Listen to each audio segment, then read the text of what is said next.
I think these are just a bit of elaborative points. I won't dwell too much into it. I think it's all in the slides, so I'll leave it to you. But I think these are the more important value drivers which I think I've identified, which can help you to enhance your perception. Earnings guidance, as I said, is quite important, very important, cannot be understated. But I think you have to sort of calibrate the outcome with what you're prepared to disclose.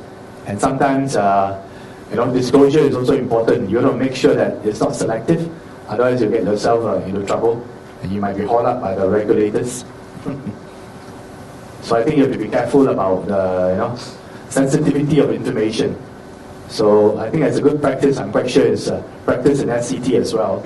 That you have to make sure you release to the exchange first, and if you are holding a briefing or something, something was accidentally disclosed, which is not disclosed, you should actually make an immediate announcement and make sure that it's disclosed through the appropriate channels, particularly to the exchange channels. Yeah, as access to management, I think this is very much the key. As they say, everyone likes to hear from the horse's mouth. So I think a meeting with your CEO or your CFO is probably more impactful than meeting you as an IRO. But not to say that you're not doing a good job, but I think sometimes you have to be selective because your CEO and CFO only got a limited amount of time. So you've got to do the screening. Who do you put in front of them so that it's worthwhile? If it's a hedge fund, it may not be such a good idea to put a hedge fund manager, because he's always fishing and looking for lead to either buy you, it's okay, but he may be looking for clue to short sell your stock, and that could cause a lot of problems. So you need to manage that, know the audience, and this one-on-one meetings are most useful. I think through my years as an IRO, I think it's good to keep a good record as well. And you'll be surprised that a lot of investors nowadays actually do take down notes, because it's quite common nowadays when they walk into the meeting room with you, they got an iPad with them, so they don't type very fast, but they just locked in a few important things that is of importance to them. You'll be surprised at the next meeting you meet them, they will whip out from their iPad and then they say, oh, you said this and you didn't do this. So I think you got to be prepared to face what you said. So I think credibility is very important, which leads to really transparency and trust. You have to adopt a very open and consistent approach. So even if it's bad news, say it as it is. Don't try and sweep it under the carpet, because that doesn't help. Because nowadays, with social media especially, information gets disseminated so quickly. And what is worse, I think, is a lack of transparency, which causes a lot of confusion. And I think that leads to lack of confidence, and ultimately, I think it's manifested in your share price. So I think really can't understate the importance of having a good reputation. And I think to augment all this is obviously, as I said, you need to get the media, because nowadays, particularly with social media and dissemination of information, it's not only the print media, it's actually the wires. So I think you've got to make sure that you have some good visibility with some of this media to get the necessary coverage. Obviously, press releases are important to highlight, and besides that, sometimes you want to put in an editorial at the right time to make sure that you strike the right chord with your audience. Okay. So I think the next couple of slides I just want to share about ERPAS, which I'm very happy to be involved in the formation of ERPAS. It was actually instigated by the stock exchange back in 2006. So I think we're an association of really professionals. That's our mission statement. I'm not sure how it compares with your Thai IR club. I suspect it's very much the same. Our core values are professionalism, integrity, transparency and governance, and excellence. Sorry. So currently we only have about just under 200 members, comprising 64% of them are corporate membership. We also have, since last year, introduced a category we call supporting members. These are basically IR service providers, the likes of Bloomberg, BY Mellon, and IPREO is a supporting member of us as well. So I think they help to sort of enlarge the ecosystem, and they will, not that we are endorsing any of their products, they will give and share experiences and introduce best practices, particularly I think from their own exposure to the more developed markets, to expose to our membership and bring forth some new learnings. This is just a bit of publicity. We'll skip that. Yeah. And I think we also try to bring on board the CFO. Out of the 700 odd listed companies, actually about 500 of those listed companies on the SGX are what we call market cap of below 300 million. So actually deemed to be what is called small cap. And we find that in the small cap, actually, because they're small, actually, and perhaps it's a limited budget, they don't actually have a full-time IRO. So most of the time it's a CFO who actually wears the hat of, he performs the IR function himself, besides all his fiduciary duty of managing the financial accounts of the system. So I think we found that it's not easy to reach across to them. So we have to work very closely with some of the accounting association. So in Singapore, there's a body called the CFO Institute, which actually comprises mainly all the CFOs of all the listed and unlisted companies. They actually are part of a grouping within what we call the Singapore Accounting Commission, which is actually funded by the Monetary Authority of Singapore. So I think that's one of the ways we've been trying to get to increase the so-called the size of our herd by working and tapping into these CFOs. This is something we did, which I think, I'm not sure whether it's been done by the IR club here, but I think when I decided this was done in 2013, so about 2 years ago, I decided to have a relaunch membership. So what I did was we actually collaborated with the Singapore Management University, and we did a survey of IR practices. So that was quite informative, and we found that, as I said, this particular finding, you can find that only 32% of small cap companies have a dedicated IRO, whereas 94% of the large and mid cap actually had a dedicated IRO. And of the companies without a dedicated, as I said, 75% of those companies, IR function was performed by the CFO himself. So we had a round table after we completed the survey, and in fact we actually published a white paper which actually was carried in the IR magazine. Okay, I'm just going to flip through and just share with you some of the events which IRPAS conducted last year. We decided to step up on the plate and we were quite active. So we had about 8 so-called events throughout the year. The attendance, I think, started to creep up as we progress, and I'm quite happy that we have been getting almost about out of the membership. You can see that's about a third to a half. Obviously, I think there's some seasonal pattern as well. You can see, particularly sometimes during the reporting season, and majority of listed companies in Singapore have a December year end. So during the time when they are preparing the year-end accounts and preparing for the annual report, a lot of IROs are actually very caught up in their daily work. So here's a sample of some of the events we did.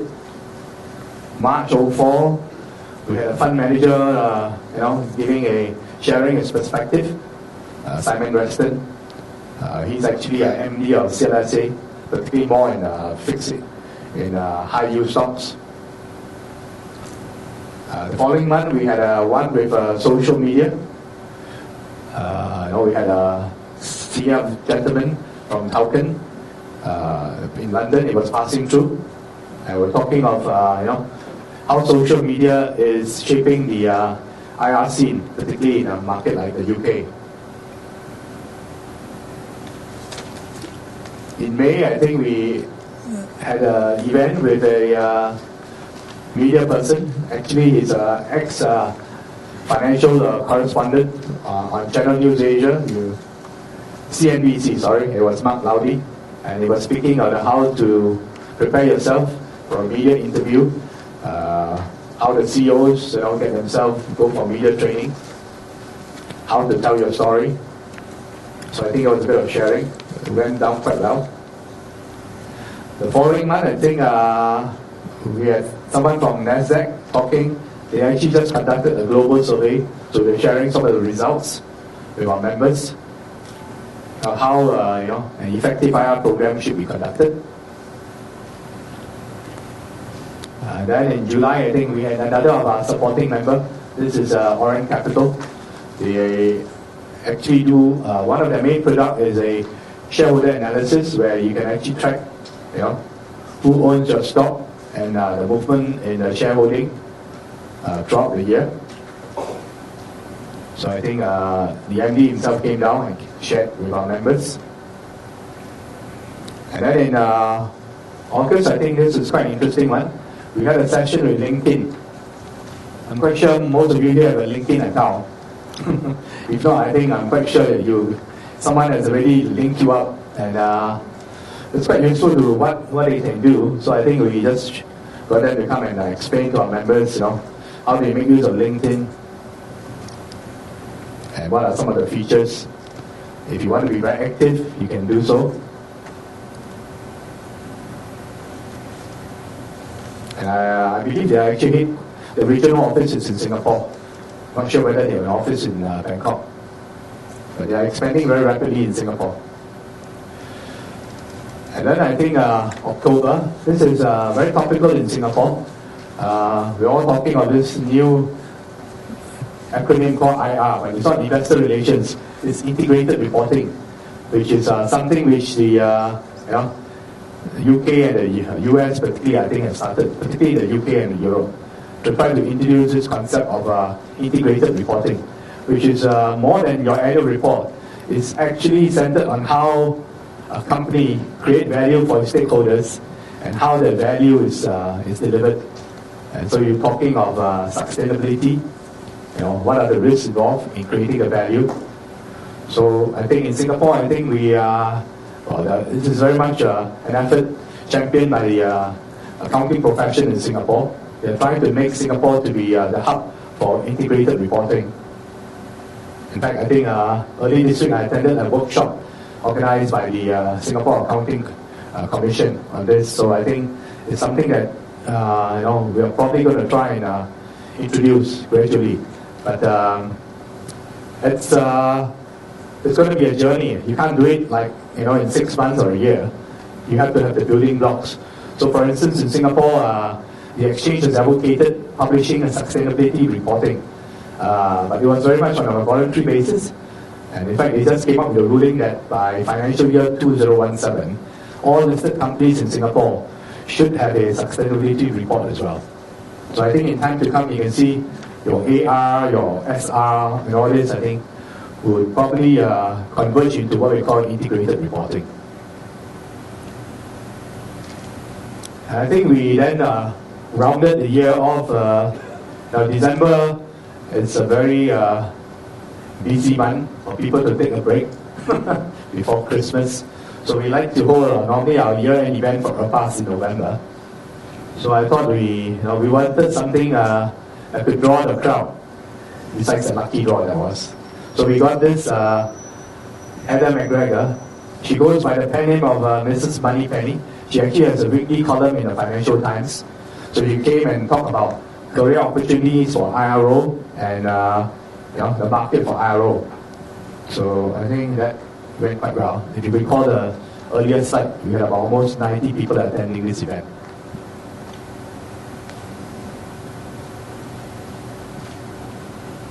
Yeah, okay. I think that's my last slide.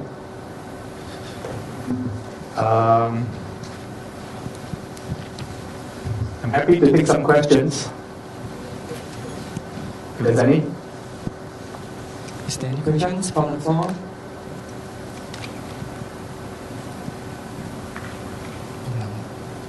I think as IRO, I'm quite sure you all are, Well, actually, I got two questions Oh, in that's my right. hand. The first question is that, what type of companies are fund managers in Singapore looking for? Okay.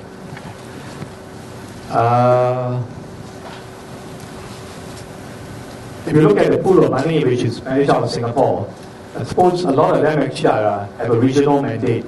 So actually they're looking at companies on a regional basis, let's say within the oil and gas sector, that's really got a very strong competitive advantage. Or it could be that you're the dominant in your country. So they are dedicated. Fund managers also have dedicated mandates. Some of them are specific. So maybe they run a Thai fund out of Singapore. So they're looking for really the best companies in Thailand. Or it could be an ASEAN portfolio. Or maybe they're going by thematic. So I think hard to be very specific, but I think first of all, I think you need a good set of fundamentals. So you've got to get yourself noticed. So, and I think you then have to go and maybe do a bit of marketing. You have to go down and make sure that you provide accessibility to through the brokerages. That's the best way. Work with the brokerages houses. Get them to bring the investors to come and see you. If you think you've got a good story, the fundamentals are good. As I said, start with identifying the long-only funds. So, one of those, for instance, I will give you a name, someone like Aberdeen Asset Management, who is very low turnover, but if they are convinced that you are the company to own, you can rest assured, every time your share price drops, they'll be buying more stock. So, but of course, but if they cross 5%, it could be a substantial shareholder. So you have to be prepared that they will come and question you if you don't deliver. But I think I have a long relationship with them, even when I was on the sell side, of course. So I think they are one of those investors that you want to try and have on your share register. Yeah. Okay, so now I move on to the second question.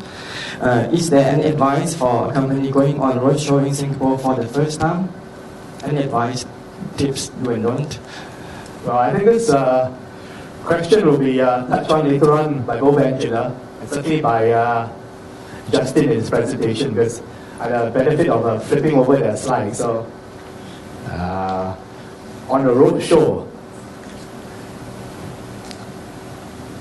there are actually quite a lot of articles, in IR magazine. I don't know whether are you all familiar with IR magazine? Yeah, they actually do a lot of research and about going to different cities, who to see, and certainly I think Justin can share with you one of their. They also have that in one of their products, snippets that you go to Toronto, which are the names that you should see. And sometimes it's not only it's traditional money centers like New York and Boston. You may want to go to, if you can, if you are heading from the East Coast to the West Coast, maybe you want to make a pit stop in Denver. Not many people there, but there are a couple of 2 or 3 big funds there, and they might be just the right people that you want to see. So I think you have to do your own homework. What is important? I think if you are making the first trip out and you're traveling with your CEO, make sure everything works. So sometimes, I don't know, maybe the IRO also has to be the staff officer. Make sure everything is there. But if your CEO travels with a staff officer, make sure you brief your colleague, his staff officer, so that he's always there on time. Make sure your brokers deliver. The car is there. Your CEO don't like to be kept waiting. Most of them are very, very driven people. So they like to be punctual. They like things to work like clockwork. What else is there? Let me see. How often should we go to visit fund managers in Singapore? I think if you are doing it in an early stage, if your management can spare the time, I would say at least 4 times a year, if not more.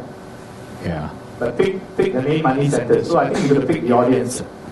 And then I think when you first start off, you probably want to do it more frequently. As people get to know and more familiar with your story, then perhaps you don't need to go there that often. But I think if you are there at least the first year, you want to follow up a second year. So I would say at least 3 years. Make sure you go back to the same city, meet the same investors, track them. So I think you need to have a share registry identification so that you track whether your investors are selling you down, or if they are, find out through the sell side why they do it. If you can't go and visit them, at least make sure that after your results, organize, get a broker to organize a teleconference, speak to them on the phone. If not, at least exchange emails. Nowadays, with emails, at least they know that you care about them, and you'll be surprised. Some of them actually are very candid. They will tell you, call a spade, but that's okay. Because sometimes, as I said, it's beyond your control. It will be something that they didn't really understand. Something is quite unique in terms of what happened in the marketplace. That it's a short-term distortion, but ultimately, your business model will prevail, and the results will show through. Okay, thank you. Okay. You have a question? Yes, because earlier on you mentioned about being an IR. Now you have to be more proactive. Can you shed some light in terms of what kind of activities that you consider as proactive? That's one question. And the other one is on slide 25. You were talking about drumming up interest, and one of the topic that you mentioned is advertorials. So I just want to know, want to get a better understanding. What do you mean by advertorials? 25. This one here, right? Yeah. Okay. And the third one would be when you do international roadshow, there are 2 types, right? One is conference and the other one is NDR. Do you have any preference which one is better than the other? Okay. Okay. First question related to advertorials. I think advertorials is if you have worked hard and you have earned the honor and you are sort of mentioned in some survey, I think it's good. It does say Finance Asia. They do survey of best managed companies, and then sometimes you read that category, the different categories: corporate governance, sustainability. Of course, they are always looking for some sponsorship. So this is where you want to invest a little bit of your budget, put up a small editorial at the same time when the results of the survey is published. And perhaps even the editorial, they might have an editorial piece and talk about you. But normally it could be a sponsored statement, what you call. So it's either a full page or a 2-page editorial and talk about your company or whatever is topical. So that's what I meant by editorial. News flow to the press. Yeah. Okay, that's quite straightforward. Between overseas conferences and non-new roadshow, actually, I find that it's quite efficient that you do both at the same time.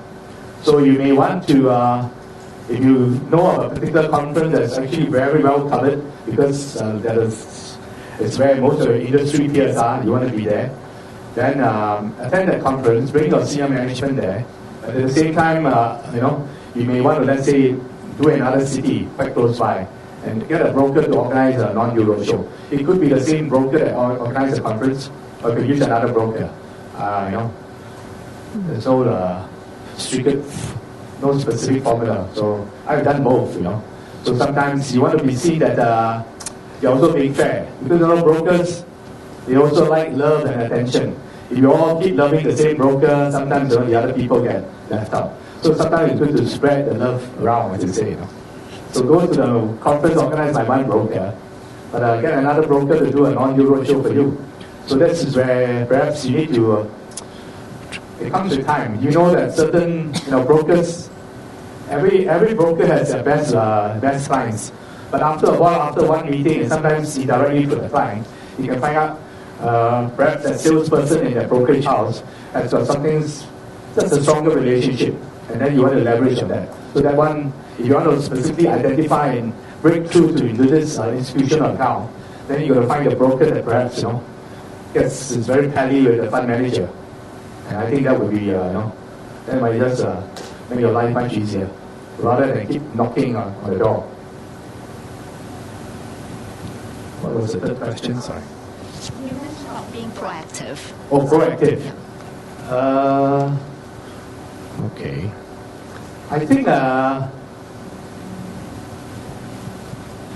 as they say, a picture paints 1,000 words. So I think when I said being proactive is that, initiate emails, have teleconferences, they are very important. You have the facility and the broker has it, use video conferences. But I know video conferences are not a very big thing in Asia because a lot of CEOs may not be very comfortable. And sometimes a lot of investors also don't like video conferences because they like to look at you in the eye and try and read your body language when you are answering their question.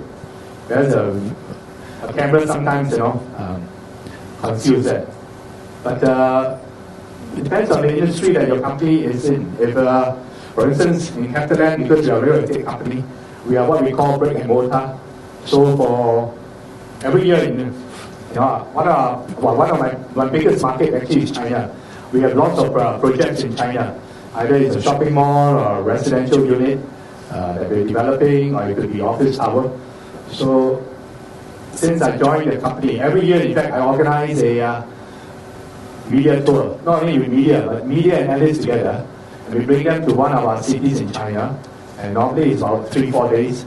And then we will just visit our shopping malls.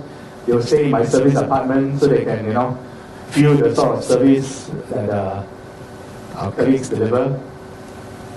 So I suppose if you are in the shipbuilding business, you may want to bring them to see your yacht somewhere, either in Thailand or you have a facility somewhere in Vietnam or something like that. And I think try and do it with the media. Don't export that idea straight your soul. Because when media writes a story, sometimes they like to validate it with sound bites from analysts. So from one of these trips, you'll be surprised that you can actually build a lot of rapport. They get to certainly it's a great ice-breaking session. They get to know each other, and then from each becomes a very friendly party, and that becomes very reinforcing.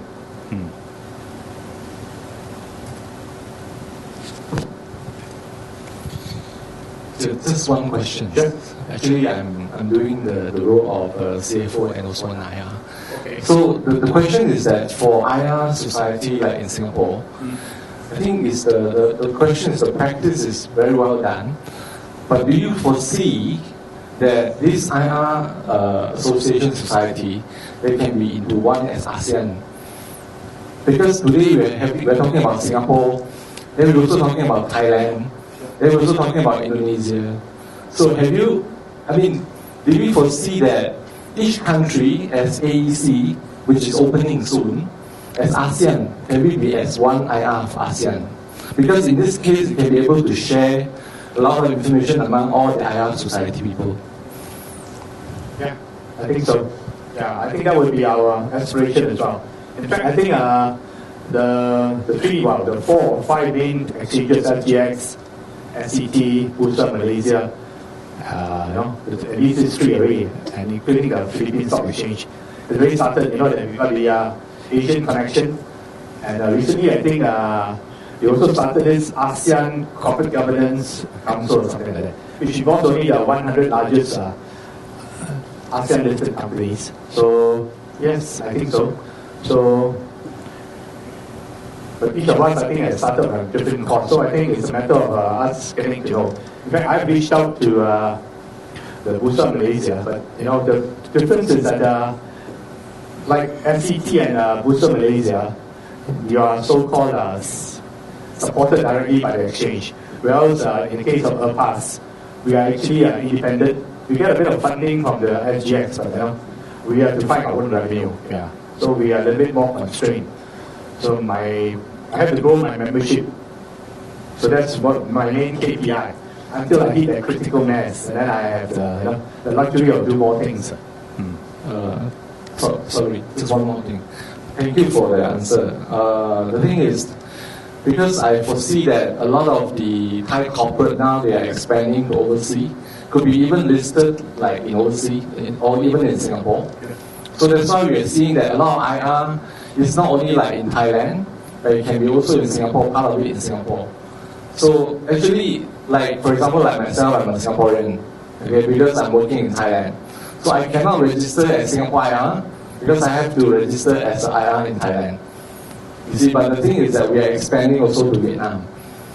So the key thing is that if we are able to have this connected as ASEAN as one zone, will be perfect. Yeah. As I said, I think that's something which certainly during my current reign as president, I'm trying to forge, friendship and alliance. Yeah. So I'm very happy that I think later on I have the pleasure of meeting your president of your Thai IR club, who I think is from BTC, right? Yeah. I think that's one of the things on my agenda with him. Yeah. Just to add to that question, I think the other way of looking at it, which is incredibly important, is that most of the money that's managed for this region is not country specific.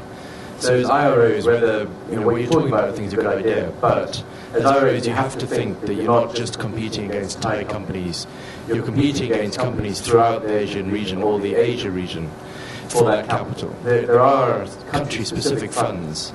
But a lot of them are ETFs and are indexed already, but the actively managed money doesn't necessarily look just at Thailand, it'll look at you, your peers across the region. And so as an IRO, you have to be functioning regionally because the money is looking regionally, it's not looking specifically to just Thailand.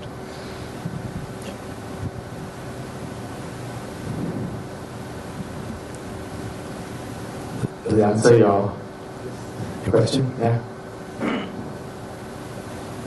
Is there any more questions? Well, Mr. Wu will still be with us until the end of the program. You can have a chat with him during the coffee break. Yeah, welcome to mingle with you and come and have a chat with me. Thank you very much, Mr. Wu, for your presentation.